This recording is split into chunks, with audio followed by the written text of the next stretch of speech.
এসেছি মাতা।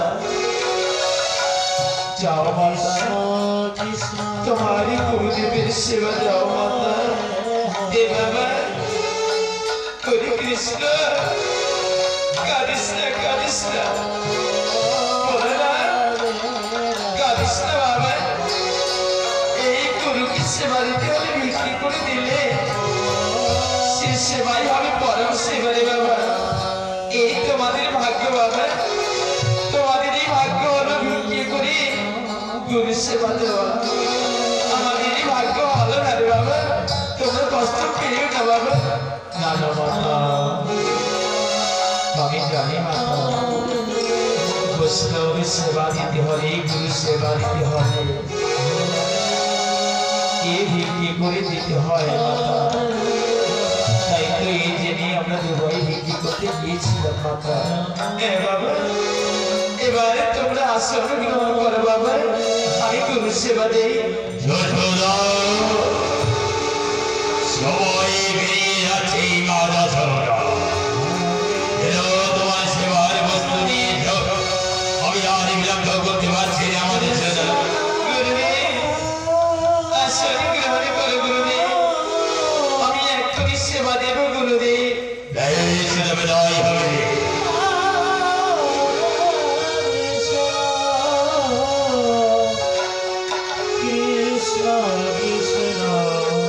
কৃষ্ণ বলরাম এতে গিয়েছে বাবা, আর কখনো যাবে না বাবা। তোমাদের বলছি দয়া করে গুরুদেবকে আর ডিস্টার্ব করবে না বাবা। গুরুদেব কেন আমায় আর ডাকে না পিতা? আবার বলছে সে গুরুদেবকে তোকে ডাকে। গুরুদেবকে গিয়ে বলো আমায় ডাকছে কেন? এ কি বলছে কৃষ্ণ? আবার সেই একই কথা বলছে, সে তোকে ডাকছে। আরে আমি ছিলাম তার পাশে, একবারও তোর নাম ধরে ডাকলো না, আর তুই বারবার গিয়ে সেবা নষ্ট করে দিচ্ছিস আর বলছিস তোমার ডাকে না। তোমার গুরুদেবকে চিকিৎসা করে এসো না পিতা। গুরুদেব প্রণাম তব চরণে গুরুদেব। গুরুদেব অপরাধে নেবে না গুরুদেব, আমার সন্তান বলছে গুরুদেব সেবা নেওয়ার আগেই নাকি আমার সন্তানকে ডাকো।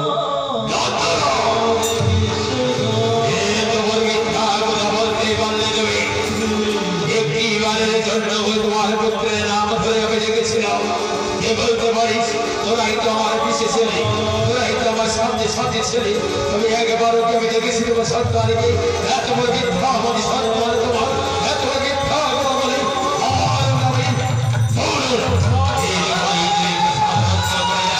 আমি ক্ষমা করবো না, আমি তবে অভিশাপ করবো। ঠিক আছে গুরুদেব, কৃপা করে আসলে গ্রহণ করো গুরুদেব। যশোদা যাও, যশোদা যাও, গুরুদেবকে সেবা দাও।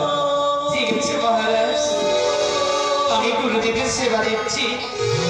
আর আমার বড় ভয় করছে, এবারে কৃষ্ণ বলরামকে তুমি সহ বলরাম সহ এবারে কৃষ্ণকে একটু পাহাড় দাও মহারাজ। যাও যশোদা, তুমি গুরুদেবকে সেবা দাও। ওরে বাবা বলরাম, শোন বাবা, তোকে বহুবার বেঁধে আমি আটকাতে চেয়েছিলাম বাবা, কিন্তু আটকাতে পারিনি। তাই বাবা তোর ভাইয়ের হাত ধরে তুই বসে থাকবি, আর আমি ঘরের দুয়ারে বসে থাকবো কেমন, যেন কিছুতেই ঘর থেকে বেরোতে না পারে। আমি বাইরে তালা বন্ধ করে দেবো। ঠিক আছে বেটা, তুমি তাই করো। ওরে ভাই আয়, ভাই আয়, আর কোথাও যাবি না, তুই আমায় কথা দিই। দাদা আমায় না ডাকলে আমি কোথাও যাই না রে দাদা, তবে আমাকে যাই ডাকি, যখনই ডাকি তখনই তো আমায় যেতে হয় রে দাদা। ভাই আর ডাকলেও যাবি না ভাই, আমি জানি রে ভাই। তোমাকে চিনতে পারিনি বলে তো তোমার কত কথা বলছে, তাই না? আয় ভাই আয়, বস। রানী ভাই এবার আর পিতা মাতাকে যে হারার ঘোরাবে না রে ভাই ঠিক আছে দাদা গুরুদেব আমি তবে চারি গুরুদেব আমার সন্তানকে ক্ষমা করে দিয়ে কৃপা করে সেবা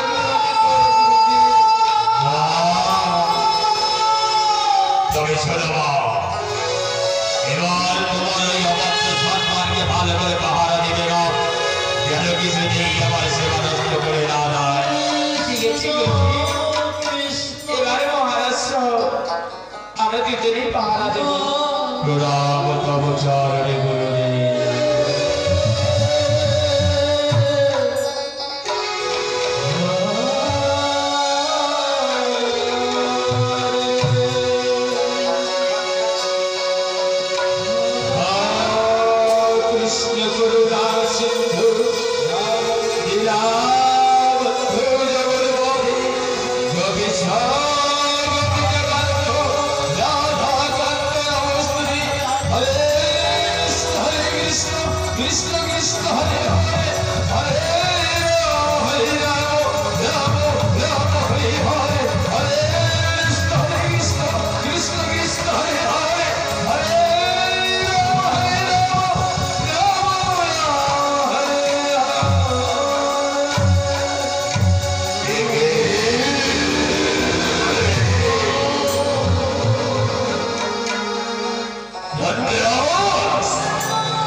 আমি শুনেছিলাম তাকে নাকি ঘরে বন্ধ করে বাইরে তালা লক করে দিয়েছিল আমি নিজ চোখে দেখলাম তাকে বেঁধে তার ভাইয়ের দ্বারা পাহারা দিয়েছিল আমি নিজ হস্তে দেখলাম সে ভিক্ষে করে নিয়ে আসলে সেবা করত তবে কেন বারবার আমার প্রভুকে নিবেদন করতে না করতেই সে ছুটে আসে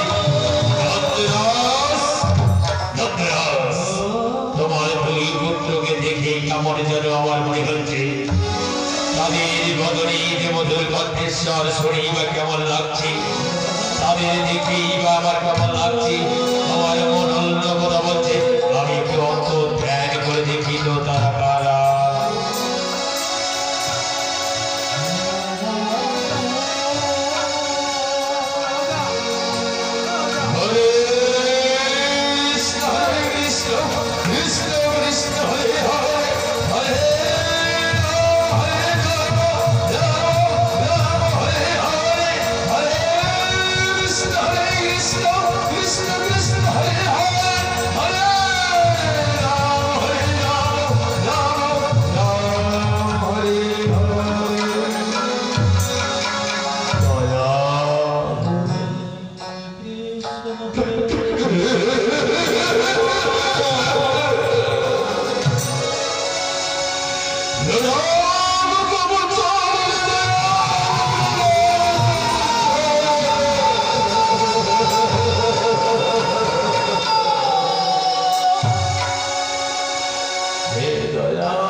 কোন ভক্ত যদি নয়ন করে চিরি আমার ডাকে আমি থাকতে পারি না, তাই তুমি যেভাবে আমার চিনতে পারলে শুধু কোথায় যুগে নয় মনিবার, যুগে যুগে শাস্ত্রের পাতায় পাতায় লেখা থাকবে। ওই মনিবার শাস্ত্রের পাতায় পাতা লেখা থাকবে কর্ণ মনে ভগবান পরিচয়, কর্ণ ভগবান পরিচয়। জয় জয় জয় জয় গৌর হরিবল। বর্তমানে ভগবান আসলে আসার জন্য বলা হচ্ছে অধিবাসী